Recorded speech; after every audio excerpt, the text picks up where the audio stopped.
به شمار می رود.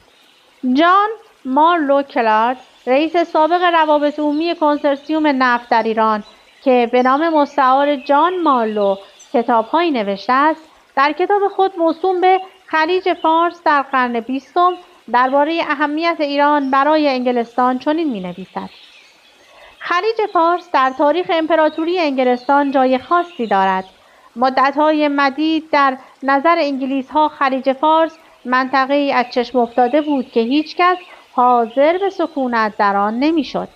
در این منطقه جایی که جزء مستملکات انگلیس باشد وجود نداشت و فقط از جهت قرار گرفتن در مسیر هندوستان بود که اهمیتی داشت.